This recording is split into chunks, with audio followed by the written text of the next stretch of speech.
Hi, it's Dr. Michael McNeil here. Yes, we are running, and it is about 6 p.m. on the 22nd of June 2025, and this is the for us for UK time. And so, obviously, the big news of the day is that the US with Israel attacked Iran overnight and really went after the nuclear facilities and dropped 6 enormous ordnances to completely obliterate the deep installations, nuclear installations where the nuclear research was going on. And this is, if you've been watching any of the coverage, any of the I've just watched the US coverage. I don't know what the British coverage is like, but if you've watched any of the Fox coverage or some of the affiliates, or and if you've watched the live addresses by Steve Hegseth and the General and Trump himself, they've given a clear rationale for why they did what they did. But it's a very, very significant event. It's if you've grown up like I did during the 70s, you can remember the 1979 Islamic Revolution. I was actually about 10, and you can remember it. You can remember the dramatic fall of the Shah and the Ayatollah Khomeini coming into power, and this very, very distinctive figure. And it was a birth of an era of an ideology. They considered the Iranian clerics considered themselves like a theocracy. They considered them actually being ruled directly by God, and they really established throughout the world a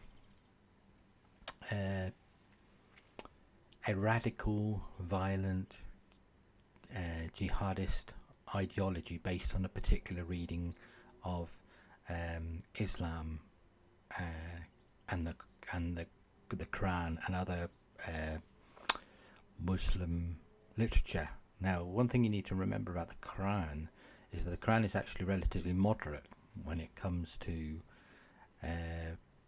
Islamic literature, and there are far more developed and explicitly jihadist about the jihad really just means holy war, and in the Quran it tells young men to fight, but there's a lot in the Quran where it it's in the how can you put it, in the mode of being far more religious literature, and people reconciling themselves to God and living in peace, and so you've got this, especially particularly in, say, the early writings of Muhammad. His interest was to try and bring together the big of Judaism, the big theistic religions of Judaism, of Christianity, and his new stream into this unified religion. And so you get a lot of conciliatory sort of stuff where he's trying to bring people together in the early history of Islam. And as people rejected him, as the Jews rejected him, as the Christians rejected him, that's when you get the more violent, in a sense, probably, or aggressive or dismissive, and some of these writings which are causing for the conquest by the sword. These are all associated with later writings, and then obviously as Islam went through the medieval period, this developed. This became Islam, unlike Judaism or Christianity, has never been in some ways, the Islam and the practices of Islam and the conversion process of Islam is very much like, say, the worst excesses of medieval Christianity, where they went on crusades and where people were forced to convert or they died, and and in a sense, the but as but that was considered an aberration from sort of like from Christian apologetics. The Christian religion at its core has always been an apologetic religion. It's always wanted to reason and to argue and to convince and persuade. Uh, there's never any sort of command outside of, say, the conquest of Canaan, and that's an interesting theological question on its own. Why did Jehovah God, the God of the Hebrews, command them to essentially commit genocide against these nations that are already existing in Canaan? Now that's a separate question. We're talking about the day-to-day practice of conversion. Never were the Hebrews commanded to convert people at the point of the sword, or to tell people to convert or die. And particularly in the Christian scriptures, there's not a trace of that. It's a peaceful religion. The evangelism is not by the sword. It's meant to be by argument and the demonstration, the healing power, the power of God. So you've got very, very different characters and fundamental natures of the religion. But the Islamic religions, particularly after this revolution, you can find it in the 20th century, during the Bolshevik time, and when the Marxists, when Lenin considered that in some of the what were countries where Islam was strong, he considered this a localization of the class struggle.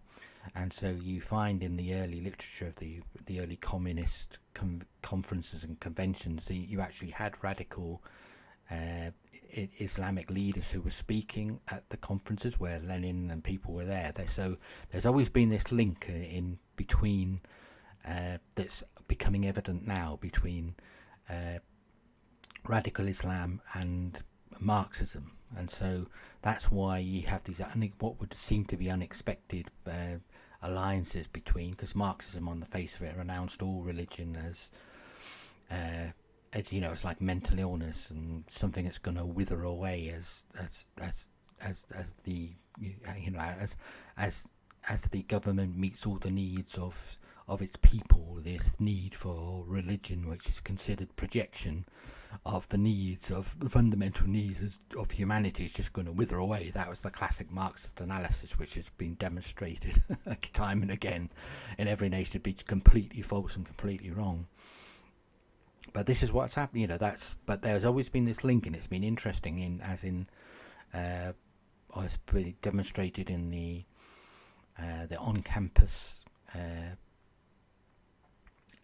protests last summer. You saw all the Marxist groups with all the pro-Hamas groups agitating together, and it's like this. It seems to be this, or like this synthesis of these. There's a natural synthesis between these groups, and that's the context to think of this in. So if you think of post 1979 Iran, and Iran has been the chief, if you like, wellspring of radical Shiite Islam. You've got Sunni Islam that's associated with Saudi Arabia. They had a particular type of radical Islam there, which was Wahhabi. But in the last 10, 15, 20 years, that's very much lost its impetus within the Islamic world. Iran has been the nation which has generated radical Islam, and it sponsored radical Islam. So it sponsored Hezbollah in Lebanon, which basically became the de facto government of Lebanon. The Lebanese government was incredibly weak. It's only been in the last few months, after Israel went after Hezbollah, that the Lebanese government has begun to assert itself against Hezbollah.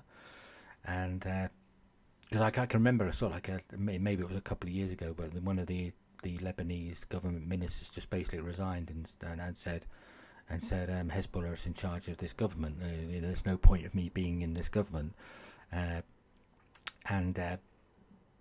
So they sponsored. They were very much in control of Lebanon.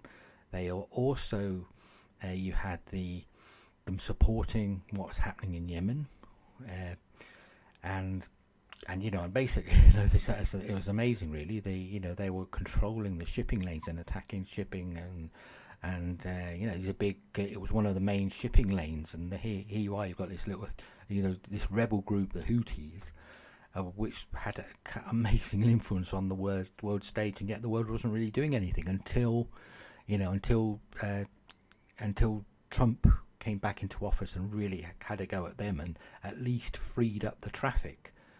Now that's there's an interesting detail there, was that they stopped firing on everybody except the Israeli ships. So that is an interesting detail, because but what's happened now with Israel and the US being involved essentially in this joint action. It's remarkable to think, why has this happened now? Well, from Israel's perspective, the what happened to them on October the 6th, for them that's their watershed moment, because and that's this all that has come from this, because their enemies finally attacked them, uh, and they had suffered the largest loss of life since the Second World War, since the Holocaust. And they've always lived under constant. If you know any, if you lived in Israel, as you know that Israel is under.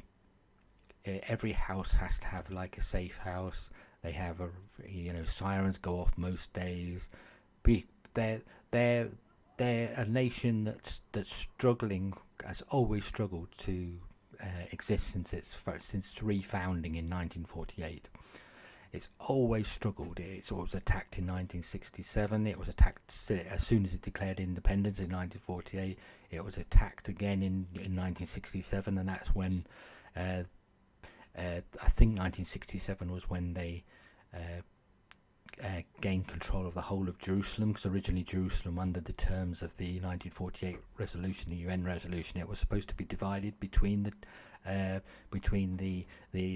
Arabs and the people we now call the Palestinian Arabs, and between the Jews, and it was supposed to be like a common. Then the state was meant to be a common economic area, but basically the British and the Arabs essentially organised it so that the UN can never implement that resolution. So, which is why Israel unilaterally declared independence, and on the basis of the revolution, and then the US supported Israel, and then shortly after that the other nations, including Russia, very quickly recognized Israel. So it's not as if Israel is an illegitimate state. It was approved by as a UN resolution, and it was just the behind the scenes stuff going on with the British, as their mandate was expiring. Instead of supporting the UN resolution, although they did it publicly, they were working with, particularly with the Jordanians, that had a majority, what we would now call Palestinian population, even though they're ruled by the Hashemite dynasty. They had a majority Palestinian population. I think it's something like 80%. And there was a rival Arab claim. Well, there was two rival Arab claims. The rival Arab claim, some Arabs says that the area called Palestine was southwest Syria, and it was culturally connected to that, and therefore. And then you had the Egyptian claim from the south. They used to free from Gaza, and they were claiming that area too. So it's not as if Israel somehow unilaterally just declared itself this land. It was on the basis of a UN resolution, and but they've been struggling, and they've been having to fight for the right to survive ever since. And I think 67, I think then it was 73, the Yom Kippur sort of like attack. But Israel has its military achievements as a tiny nation has been astonishing. But then you had all the peace stuff, all the peace conferences through 2000, the Oslo Accords was at 97, then you had 2000, and then Israel withdrew from the Gaza in 2006-7. So you had all these populations that were forcibly cleared, exchanging land for peace, and none of that's worked.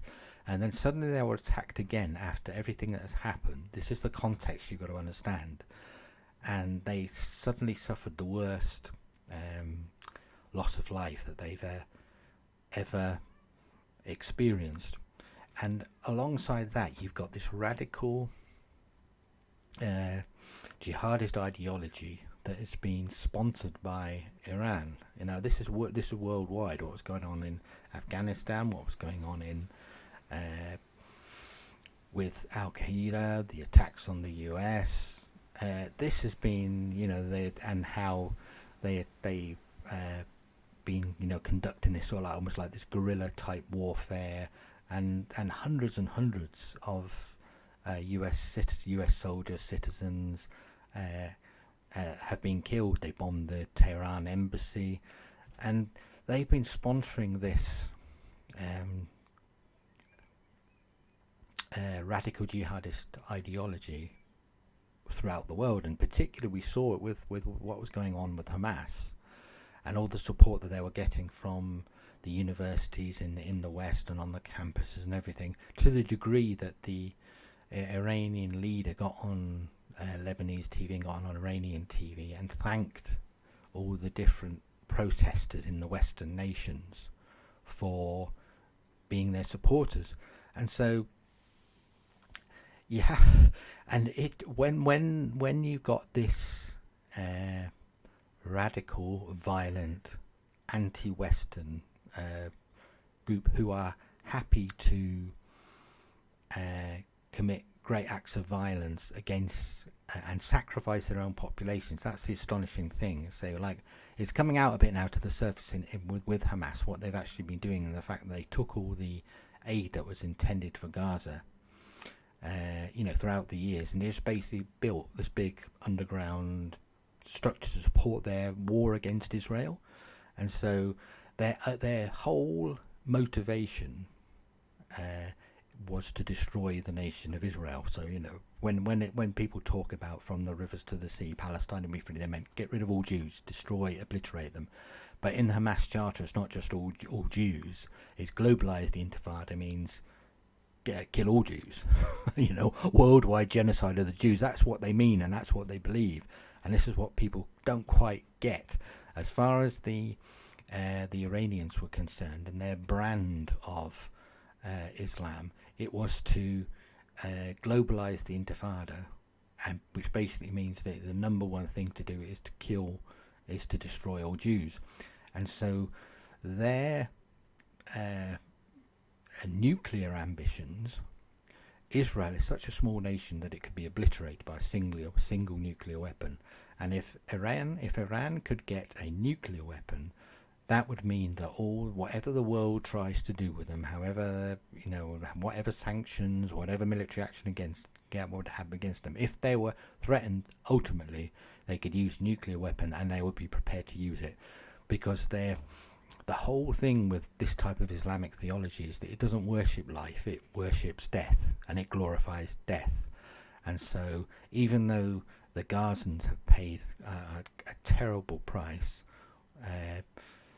and so many of them have died, that as far as if you ever listen to the leaders of Hamas speak, and when they're on the early days when their political representative was on Lebanese TV, it was a very distinctive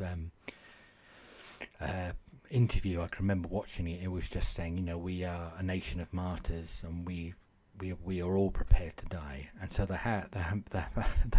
Hamas leadership was prepared to sacrifice all the Gazans in the interests of progressing the worldwide Intifada and to destroy Israel and to kill all the Jews. And so you have to understand this sort of this type of mentality, and that baked within this version of Islam. You saw this within medieval Christianity too, in the worst excesses of the papal period, and in the Vichy's and these sort of papal dynasties that were totally corrupt. They actually have a theology, and you actually see this, I think, even within the Jesuit. I think within the early days of the Jesuits, and within the founding principles of the Jesuits. uh, it's okay to lie if as long as you're doing it for the greater good of the church. And so in Islamic theology too, it's okay to lie and to deceive those who you are dealing with. So when you say what this has happened for years upon years upon years with Iran, is that they've been, when some pressure has been put on them on the sanctions or anything, they start to negotiate, and they just string the negotiators along, uh, and get involved. So getting involved in peace conferences and discussions, but they carry on behind the scenes just doing this. And Israel has been aware of this, and the US, and to be honest, most West nations were aware that Iran was doing this, but they were just slowing down this thing. They were seeming to compromise a little bit, but they built this enormous facility 300 meters down the ground in the mountain to do nuclear enrichment, and they don't need a nuclear program for anything other than military, with a military aim in mind. And I think this is something important about understanding the nature of the Iranian threat,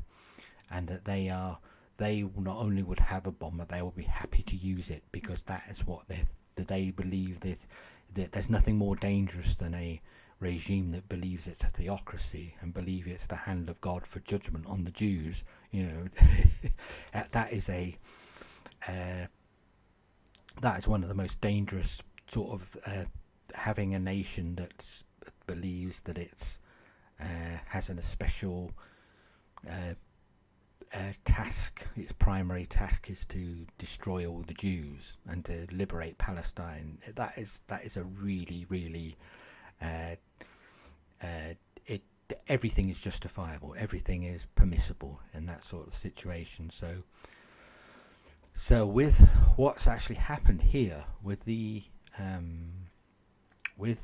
with that attack on Israel, that really, in a sense, they've just decided we've had these years and years and years of appeasement and trying to compromise and trying to come to an agreement.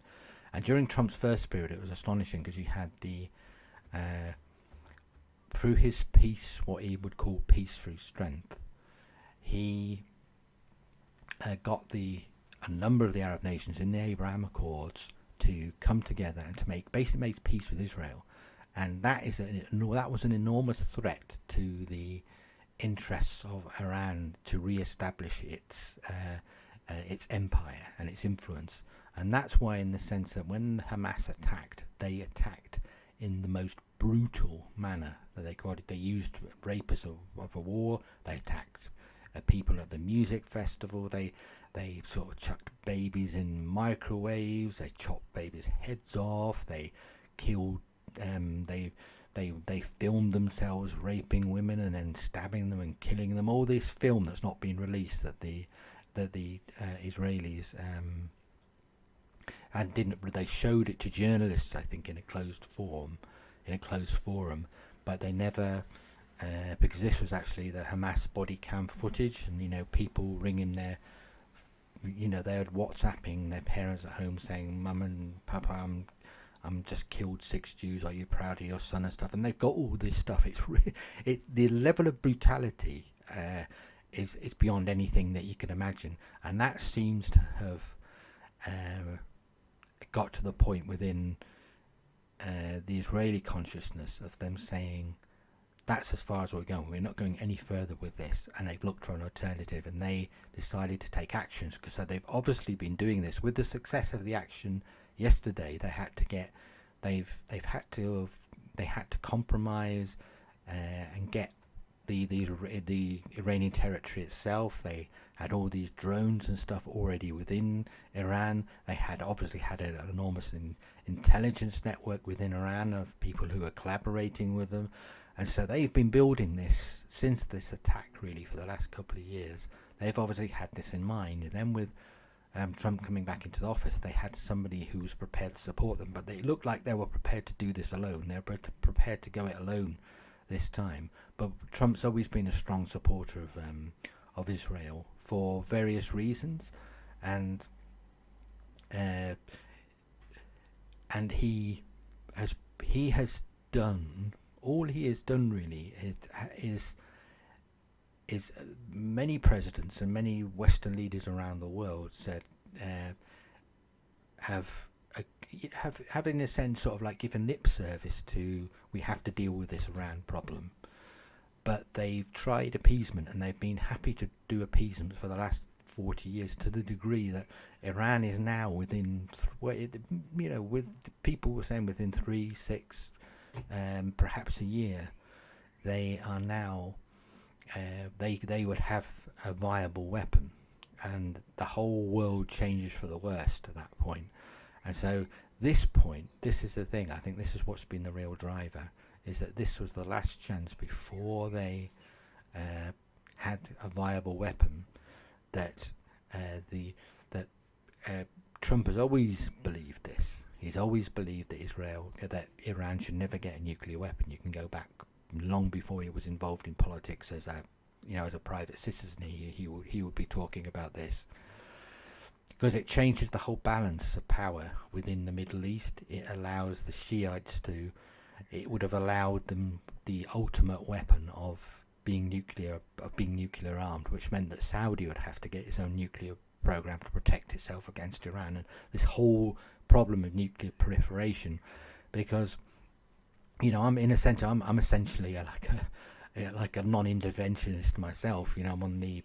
I don't want the nation building and the tragedies of the Iraq trying to rebuild the nation of this sort of neocon conception. So that's my instinct, but understanding that in this particular situation, Iran is quite happy to string the rest of the world along, and then to, as it has sponsored worldwide terrorism, it will be prepared to, allowing it to get into this place where it had a nuclear weapon would make it far worse and far more powerful as an adversary. And that's why at this point they went after, Israel went after, because I don't think there's any real doubt from anybody who's watched Iran, who's looked at Iran, who understand what was going on in Iran, was that a single weapon, a single detonation in Israel would just destroy most of Israel, because it's such a small geographical area. It would fit 350 times into Saudi Arabia. It's a tiny landmass, tiny area. So a single detonation, even if it wasn't sanctioned by the top level of the Iranian government, if there was a rogue element within the Iranian guard that detonated a weapon in the name of Allah Akbar, and some sort of fringe group that somehow got Iranian nuclear munitions, so that the Iranian government had plausible deniability. See, there's all these scenarios, and this is why, in the sense, at this point, that even the German Chancellor actually said, which I was really surprised at hearing the German Chancellor say, he said that Israel is doing the world's dirty work at the moment. And that's astonishing, because the Germany has never been particularly pro-Israel in any manner. The EU was giving Hamas in Gaza. They were just shoveling money. They said it was in their interests. So the EU has been sponsoring all sorts of stuff and giving all these aid to Gaza, which Hamas has been saying thank you very much, and building this military infrastructure. And so finally, regardless of what it feels like, because we have to understand that to understand the difference in mentality between, say, the radical Islamic world and, say, the Western world, it's like if you look at how Israel has executed this, because there was no guarantee they were going to get the US on board. I think this is the important thing. Even though Netanyahu had been to the first one with this Trump, and was obviously trying to sell this idea to Trump, it certainly didn't seem that it certainly seemed that Trump was more interested in trying to pull in the Arab world in with the promise of trade, and it wasn't immediately obvious at all that somehow they were going to eventually get involved in some sort of military action with Netanyahu. I think this has been something that's been far more, although there's obviously been a lot of strategic planning over the last few weeks, it certainly hasn't been obvious that this seems somehow far more. Uh, it seems to have it because somebody was saying, oh, Trump and Netanyahu have been playing four-dimensional chess, which basically means that there's been a lot of intrigue and stuff going on behind the scenes, and I'm not 100% sure about that, because uh, it there seems to they've certainly had strategic stuff, and they've executed the last few days astonishingly well, and then the US coming in and because Israel was prepared to say, we are happy to go after these bunkers ourselves, even if the US don't. And I think it there certainly seems that I think Trump's been sold on the moral case for a long time, but it was very much. He's very much a negotiator as well. He was trying to say, right, we push you around a little bit more. We push you a little bit more. We gave you 60 days. On day 61, we attacked. And then Israel said, well, it's going to go out. Yeah, and this is the big stick. Now, well, how they're going to respond and what they're going to respond to, because it's what's going to happen next. Well, the US are probably going to go after the power grid, after the gas. Iran could get absolutely decimated, and so but Trump's still saying, right, come back to the negotiating table. You heard today that the Iranian foreign minister say there's nothing to say. Now, we don't know whether that's for public consumption in the Arab world, or whether they're basically saying no, at least publicly. And they're saying, well, the US is contacting us behind the scenes, which is an astonishing thing to say. They said that the US wants to have discussion, and so it's worth watching. It's worth being very careful, but it's worth understanding that this is not something that's happened in isolation. This is not as if this is some sort of like Western imperialist activity. This has been going on. This has been going on for most of my life. And so it's interesting to see this, as suddenly all these things that presidents have been saying along down the years of Iran can never get a nuclear weapon, and the sanctions failed, and then in the Obama era they tried basically essentially just bribing the mullahs, literally dropping pallets full of euros, 1 meter cubed pallets full of money. They were dropping them on Iran, saying, here you are, please don't attack, please act in good faith, don't go on with your nuclear program. And then you had all the enormous release of 12 billion in the Biden years to Iran, which was supposed to be funds that were to be used for everything else apart from that. And so appeasement has happened repeatedly here, and it's always failed. I don't think appeasement's ever won. The British is famous for Chamberlain with his piece of paper saying, I had a talk with Herr Hitler and he's an honourable man, and this is peace in our time. And then I don't know what it was, 12 months later we were involved in a full-out war. So appeasement's never worked, because people just don't think like that. They'll just string them along. And so it's interesting.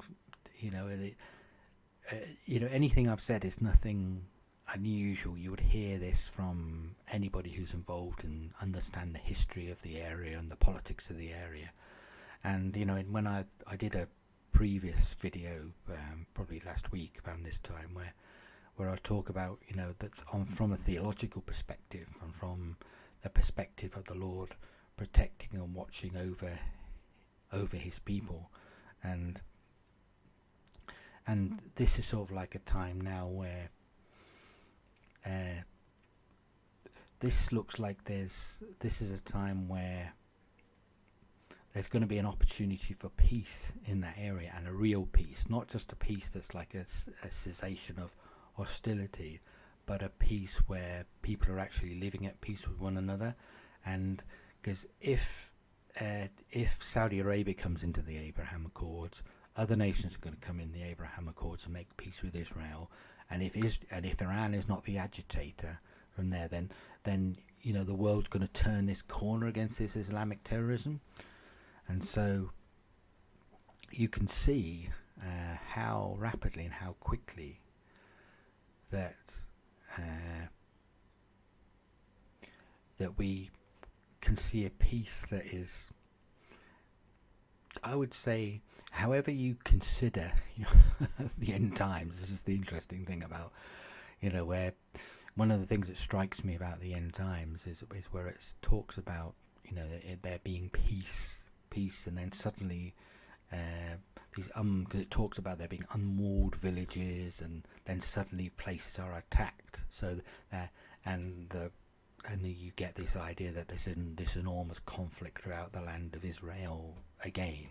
But prior to that, there is a period where it seems that peace has been made amongst those who traditionally been enemies.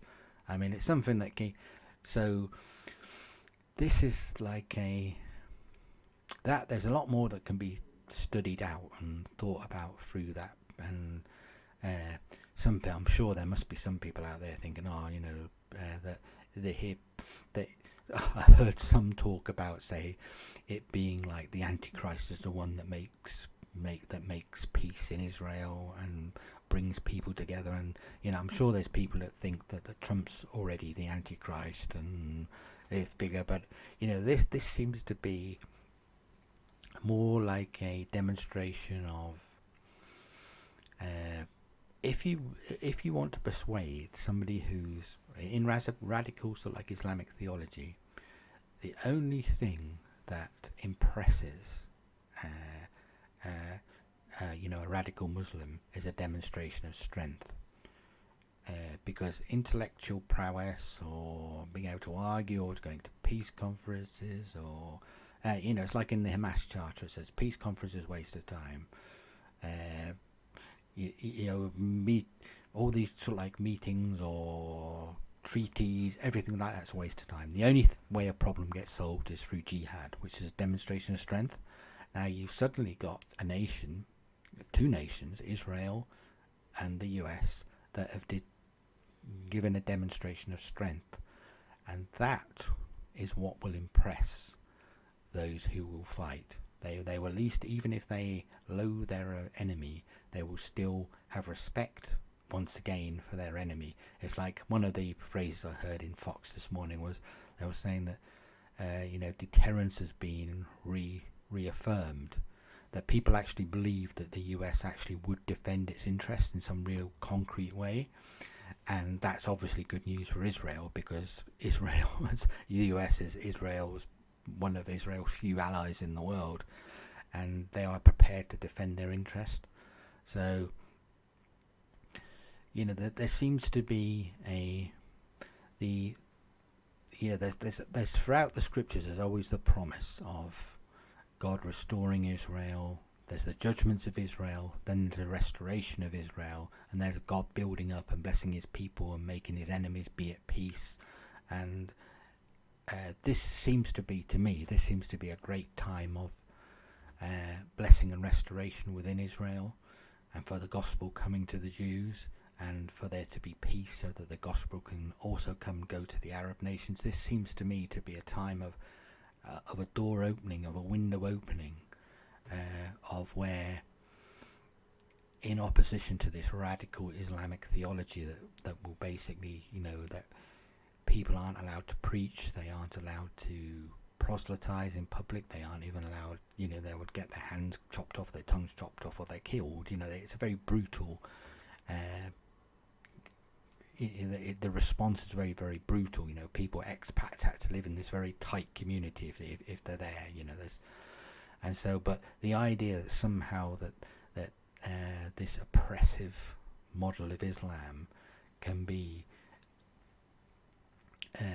loosened, because it's astonishing that in Iran, I think in Iran at the moment, there's been an astonishing number of radical conversions, and people are seeing Jesus in dreams and all sorts of stuff. So it's very much like this seems to be like a more of a door, if you want to look at this as like in some sort of spiritual way, as what is God doing, what's happening. It's not just it's promises of the to the Jews that they can be safe and that they can live as a nation, they can be strong as a nation.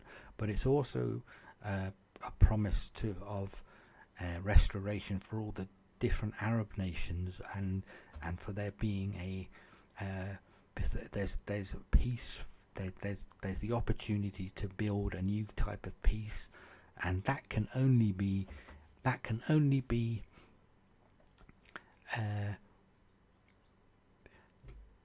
positive for the whole region as a whole, and for the possibility to break out in a great era of prosperity and reconciliation of ancient hatreds that people thought can never be reconciled.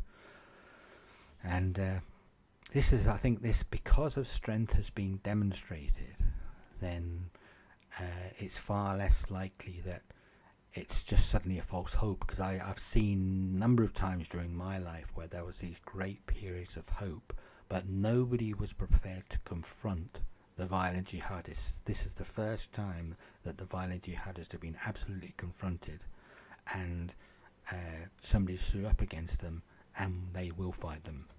And so, there's enormous sort of like spiritual significance of what's going on here, in the sense that I feel that the gospel has to be preached to all nations, and then the end will come. And so, I support 100% the right of Israel just to defend itself as a political entity, as a nation, because Israel's not just Jews; it's Jews and Arabs and Druze Arabs, and they're a multi-ethnic, multicultural society, and they also are the only democracy. And so, for the positive influence that Israel can have as a nation throughout that area, this is a time of great opportunity and something very, very positive. So if we can get beyond this, and we can get through the war and the fighting, and we can get into the period of reconciliation, I think we should. Okay, so I hope that's a slightly different perspective than you might get with lots of the news. But I think it's important for myself, as somebody who supports Israel and understands the importance of Israel in my own faith, and that we're, as Christians, are grafted onto the vine, as Paul says, of the Jews, and that we should pray for them and pray for their peace, pray for the peace of Jerusalem, and support our brothers and sisters in their struggle. Okay, so let's pray for peace. Let's pray. Let's thank God for strength being demonstrated by President Trump, who is a peacemaker. He's not, and it's peace through strength. He's managed to do more for world peace in this first term than they've done in 30-40 years of bringing reconciliation with Israel and lots of its Arab nations. And if Saudi comes in, this could usher in an amazing period of world peace. Okay, so thank you. God bless you. Bye.